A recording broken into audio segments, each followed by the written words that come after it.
Hello and welcome back to World 360. What is the water dispute at the center of Iran and Afghanistan's recent border clash? Why could Poland's controversial bill to investigate Russian influence on Polish politics set a bad precedent? We answer this and more in today's episode. So first up, Iran and Afghanistan. You may have heard that late last week, at least 3 people were killed in a shootout at the Iran-Afghan border. This occurred at the Sasuli border post near Afghanistan's Nimroz province and Iran's Sistan-Baluchistan province. Both countries blamed one another for the heavy exchange of cross-border gunfire.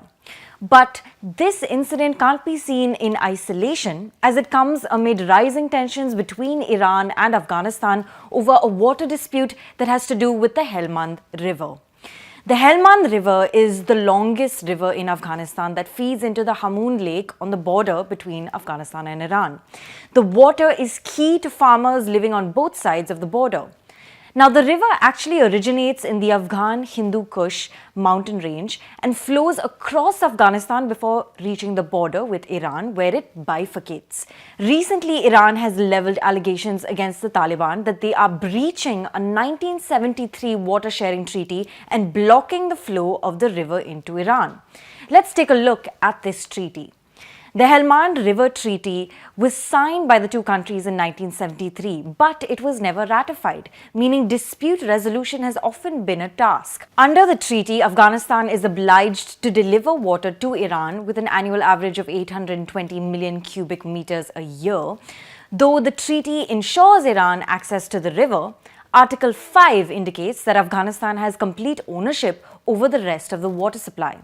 Afghanistan shall retain rights to the balance of the water of the Helmand River and make such use or disposition of the water as it chooses. Further noting that Iran cannot make any claims to any excess water, even if it may be available in the Helmand lower delta and may be put to beneficial use, states the treaty. Recently, Iranian President Ebrahim Raisi had called on the Taliban to respect the treaty and warned that violating the agreement would force Iran to defend its water rights. The dispute is definitely interesting when seen in context of how the Taliban takeover in Afghanistan has affected all its neighbors. Pakistan, for example, has expressed major cross-border terrorism concerns, especially with the TTP or the Pakistan Taliban, gaining momentum ever since the Taliban takeover in Afghanistan in 2021. Also, if you recall in 2021, after the Taliban returned to power in Afghanistan, Iran's foreign ministry had said at that time that the recent political changes in the neighboring country could turn into a strategic threat to Iran's interests.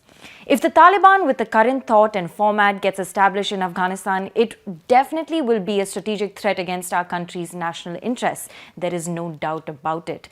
Top Iranian diplomat Rasul Musavi had said.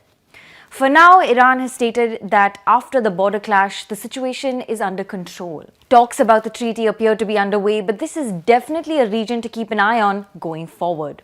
For our second topic, we're looking at the scandal that rocked Japan.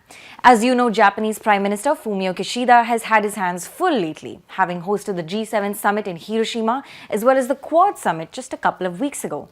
He had also faced an assassination attempt in April, if you recall. This week, however, he has had to fire his eldest son after pictures emerged of an inappropriate private party at an official residence. Kishida's son, 31-year-old Shotaro, will step down from his post as political secretary to his father. Recently, pictures emerged of him hosting a year-end party last December and mimicking people in his father's cabinet at a 100-year-old building that previously served as the Prime Minister's office in Tokyo. But this isn't Shotaro's first tryst with controversy. He's very much been seen as the poster boy for nepotism by many of Kishida's own fellow party members. In January, Shotaro reportedly used embassy cars for sightseeing trips in Britain and Paris and for going shopping for souvenirs at a luxury department store in London. Now, this could not be worse timing for Fumio Kishida, who is also mulling over whether to call a snap election in the lower house of Japan's parliament or not. For our last topic, we're looking at a controversial bill being passed in Poland, which is currently near the epicenter of the Ukraine war. As we go along, keep in mind that this is an election year in Poland.